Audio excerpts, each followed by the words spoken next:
And our next session is what's really going on in the minds of the consumer. One of the things we've always wanted to do at the Future of Brands and at our other events is bring along somebody who can talk from outside of our immediate world of media and advertising, who has that expertise in consumer psychology, experimental psychology, and I'm really, really glad that we have Dr. Daniel Richardson here with us today, Professor of Experimental Psychology at UCL. So please welcome Professor Daniel to the stage.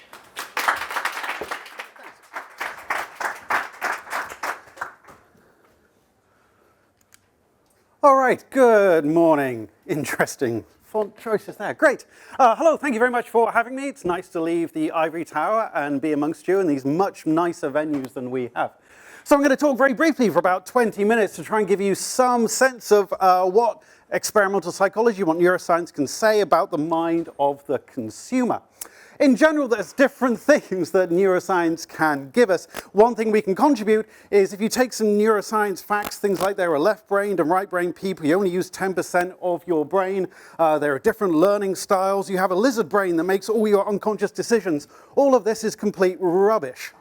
One thing we can do is sort of remove all of this stuff. All of those facts that I mentioned are to neuroscience what Katy Perry is to NASA. There's no connection whatsoever, but you hear this thing all the time. So simply removing all the rubbish that you see on YouTube is one thing we can do.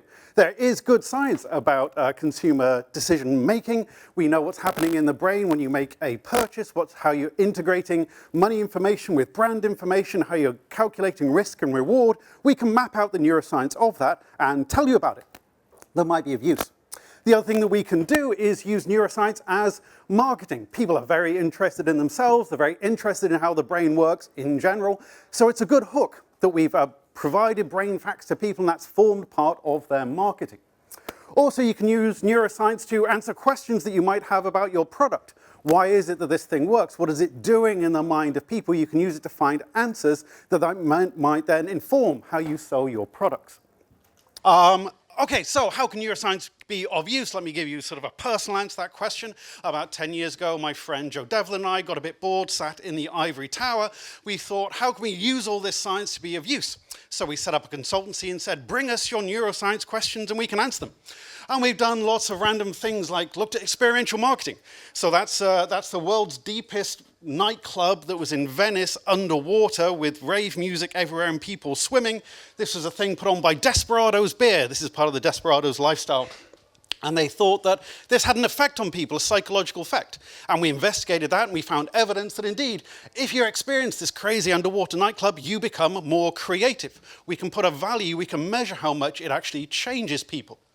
We have other questions like this is a beauty blogger called M. Ford, and she was very worried about the toxic effect of unrealistic beauty standards, something she's part of as a beauty blogger. She was worried about how this affects people. So we got people into the lab, we showed them pictures of models with or without makeup on, with or not digital touching, and we saw the frankly disturbing brain signal that happens when you look at people who literally have unattainable beauty and the emotional effect it has on people. Not every question we address is that important. We had journalists phone us up called Chuck Thompson, who was writing a book on the super wealthy and wanted to know, is there really a connection between male penis size and sports car usage? And I thought, I'm not touching that. I was not raised to go around measuring men in Ferrari dealerships. Then I realized actual size doesn't matter of penis. I'm saying penis much more before 10 o'clock than I anticipated. It's a psychological thing, right? It's what you believe about your size that matters, and if it's a psychological thing, I can measure it, I can manipulate it, and we found evidence that there is indeed a link between male penis size and wanting to drive a sports car. This particular result got more press attention than my life's work combined. We went viral in China, we're on the front page of The Star, and in case you want a real introduction to me, what I am is an incredibly important boffin or a university egghead with nothing better to do. That is me. And just to be clear, I did not measure anything about Jeremy Clarkson. It's important to say that for legal and hygienic reasons. So what else can we do? I'm going to give you two quick case studies on something we found out about the mind of consumer that are not about advertising, but they're going to build into the third one, which is all about advertising engagement. It's a bit of a mess. So what's our first thing? Audible came to us, and they were interested in their product, in audiobooks, and they wanted to know, how do people respond to these psychologically? What's the difference between seeing something on television and listening to an audiobook or reading? And we thought, that's actually a really interesting scientific question. So we did an experiment where people listened to the audiobook of a particular passage of, say, Game of Thrones, or they watched exactly the same thing happening, but in HBO's adaptation of it, which cost millions of dollars to hire out Croatia. And then we tracked people with a physiological device that was measuring their heart rate, their body temperature, their electrodermal activity, all these signals of cognitive processing. And although people said they found the HBO thing more engaging, they were more invested in it, when you looked at their brain activity as measured through their neurophysiology, their bodies were warmer, their heart rate was going up and down more, they were sweating, their arousal system was kicking off. They were far more psychologically engaged with that audiobook. Why is this? Well, here HBO is doing the work. Here your brain is doing the work to imagine and envision all of this stuff. And you can read that off at the wrist. The imagination that you do while listening to an audiobook, we can measure that, we can quantify it. And this became part of Audible's campaign about give your mind a workout, take your mind to the gym. This notion that you're more engaged psychologically when listening to audiobooks. So that's one way that we can make a contribution to this thing of consumer psychology. Here's one other quick case study. Someone who sells theatre tickets was interested in, well, why do people use our product, right? Why do you pay £200 to sit in a tiny Victorian seat? The performers are all the way over there. People are eating crisps next to you. But you've got a 4K television at home. Why does anyone go to the theatre anymore? What is the point of that? This was pre-COVID, they asked this question. So we thought, actually, that is also a really interesting question. How do we measure that? So we took these same physiological recorders, we measured the heart rates of people watching Dreamgirls, the musical, on the West End, and tracked their heart rate over time. We could compare this to watching Dreamgirls, the movie, which has the same plot about the same time course. And what we found is if you're in the live theatre, you get peaks and troughs that line up because this is narrative. This is narrative having a physiological response. That's when Effie, gets kicked out of the band. That's where she leaves her husband, and this is where they come back again. Right? That's narrative driving brain response, driving heart response. Same as in the theatre, as in the movie. But when you're in the theatre, you have higher peaks of heart rate and bigger drops, which are heart-stopping moments. We can quantify that difference of having that live experience. More so, it's not just that you're going generally up at the exciting bits. We're able to quantify how much is the audience having a synchronized physiological response. How much of their heart rate synchronized moment by moment. And when we quantified this physiological synchrony, we found that when you're in the theatre, you're having a much stronger connection to the people around you. Literally, physiologically, your hearts are beating in time with each other, and you get that in the live theatre, and you don't get it in the movie, in a small group, or watching the television. So we can quantify that feeling of connection, that thing that we immediately missed when lockdown happened and we couldn't be around more than 6 people, just that energy of the room, we can quantify that as well. So those are 2 short stories, and they hinge upon this notion of coordination and what it does. And we know this sort of physiological coordination beneath the skin really seems to matter, right? If you want to turn to the person next to you and stare into their eyes, the degree to which your physiological synchronize, your heart rate synchronize, tells us how much you like, love, and trust them. No one's doing it right now, that's fine. But it's a measure of that emotional bond we can see in the synchrony of your heart rate. We've looked at firewalking ceremonies and Spain and found that when your son walks across those fires, his family, specifically his family, synchronize their heartbeats with him. We know that in team psychology, when teams move together like they do with a hacker, when they engage in physiological synchrony, that changes their pain threshold, that changes their trust, that changes their endorphins. All of these things happen beneath the skin when we gather together, and the hypothesis is that all of that physiology is contributing to that sort of magic you get from a shared experience. Again, the thing that was painfully missing in our lives for 2 years during COVID. So I'm going to move into my third case study, which looks at something possibly more interesting to you guys, which is advertising, and how to use some of the tools, some of the logic in the case studies that I've shown you so far to give you a sense of how we answer the question of advertisement engagement. How do we put a number on how much this advert is working? Before we have the ROI information, before we have the sales information, we just want to know, does this bit of creative content land or does it not? We can use our intuitions, but is there a data-driven response to that? Now, if you think about the cutting edge of neuroscience, you might think of things like eye tracking that we've been doing in labs for well, a good long time now, but it's increasingly being used to judge advertising content. And eye tracking does have an interesting value, right? This is a study by Nielsen. And this ad was underperforming. It was an ad for a dog adoption agency. And what they found is people weren't doing what they wanted. They weren't phoning up the number. The reason they found, when they eye tracked it, was the moment a key call to action appeared, there was a really cute dog, popped his head up. And everyone looks at the cute puppy. So you make one tiny change in the timing of when that dog emerges, and now everyone's focused on the call to action at exactly the right moment. So this is a really valuable way to use eye tracking. But there are other non-valuable ways to use eye tracking, because really this is just the first stage in a whole lot of processing where my eyeballs land. Once my eyeballs have landed somewhere, I've got to process that information or not, I've got to memorize it, I've got to emotionally engage in it. So eye tracking is only telling you about the very first bit of that story. And the more you go into psychology, you find that you can look at something, but that doesn't mean anything at all about how you've processed it. I have no idea if this animation will work. No, it won't. This was a demonstration, a thing called change blindness, which is just a demonstration. I can show you lots of ways, lots of demonstrations that when you look at a stimulus, you're not really remembering it at all. We actually only really pay attention to about a thumbnail of the world around us at any moment. That's about the size of our fovea. You can make huge changes in the world around you outside of that little window. People just don't know. We really remember very little of what's going on around us at any moment in time. The biggest visual illusion that we have is not that those two lines are actually straight when they look wobbly, it's that you have any real access to the world around you at any moment. And there's lots of demonstrations. If you want an hour lecture about this, I could do that later. But it substantially shows you that if you just look at eye tracking, you're missing all that picture of deeper engagement. You're missing what the brain does with that visual information. And most of the time, it just throws it away, doesn't even bother to remember it. So that's one reason to go beyond eye tracking if you care about engagement. Again, if you think about cutting-edge research and ad engagement, you might think about facial coding. So back in the 70s and 80s, a guy called Paul Ekman discovered that there are 7 universal emotions that are cross-cultural. You find them across the world, and there's particular emotional signatures to each of these emotions. And since that time, we now have developed very, very smart webcams that can identify those emotions and label them for you with a little webcam to say exactly what emotion everyone's had. That's all the technological development that's happened in the past 20 years. But also in that past 20 years, we found out that Ekman was completely wrong. That's a myth, again, that there are 7 universal emotions. It's a myth that they are across the planet identical. For example, if you look at these people, they all look pretty sad. I think you would agree. They have Ekman's sad faces on. But if you look at the context of what they're experiencing, those are all people who are deeply joyful. They've won championships, they've got promoted, they've just met Lady Gaga, or just been given a Grammy.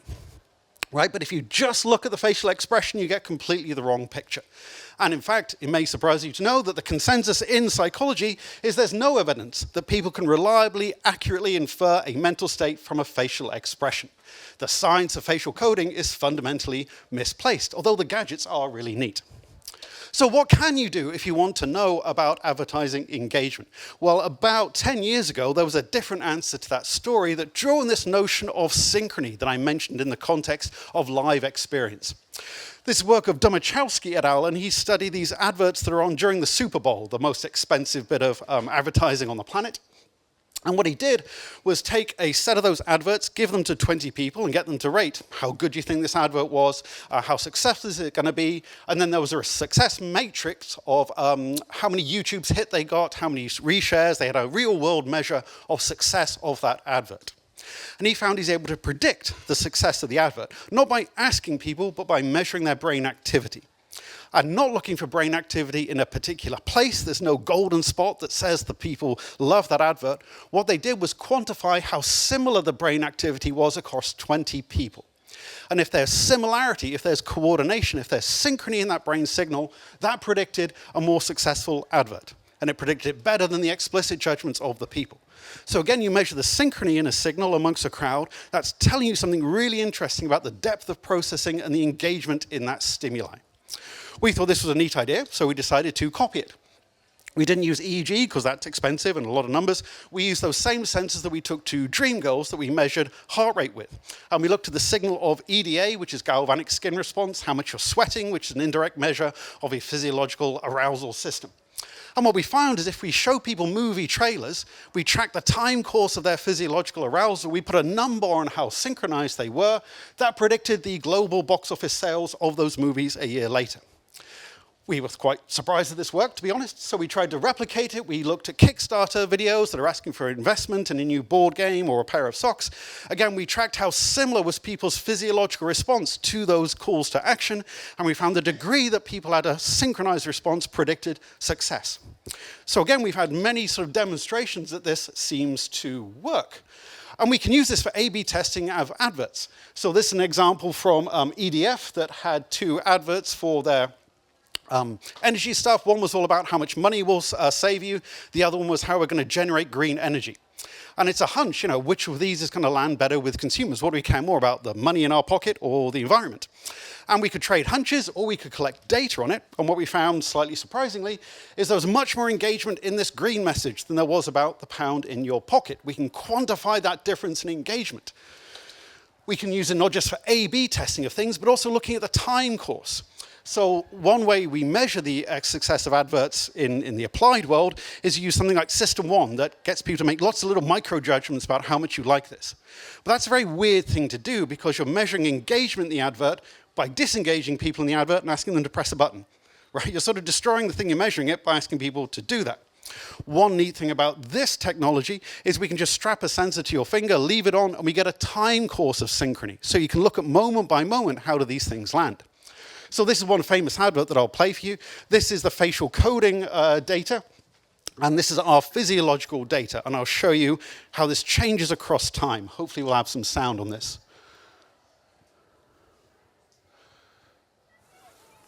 Maybe we don't have sound. I can recreate the sound if you want. So this is a very famous advert. There's a grumpy old man, and he keeps throwing his stuff out. Oh, there it is.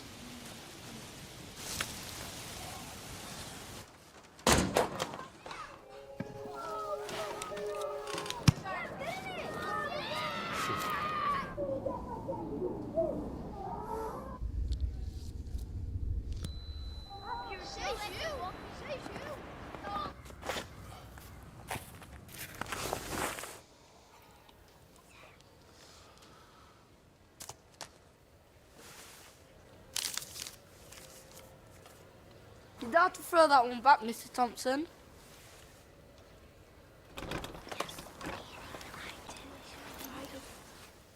There's a glass and a half in everyone. There you go, it's very heartwarming.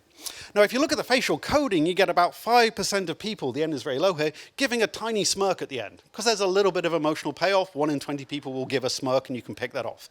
And we get a peak at the end as well of engagement, because there is that nice payoff.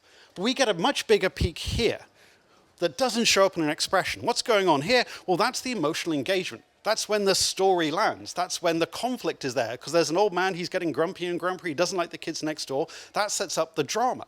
And there's no facial expression for I'm a bit worried about the old man next door, right? You can't show that in your face. You wouldn't really change your button press. But that's where people have the synchronized physiological response, because that's where the story is set up.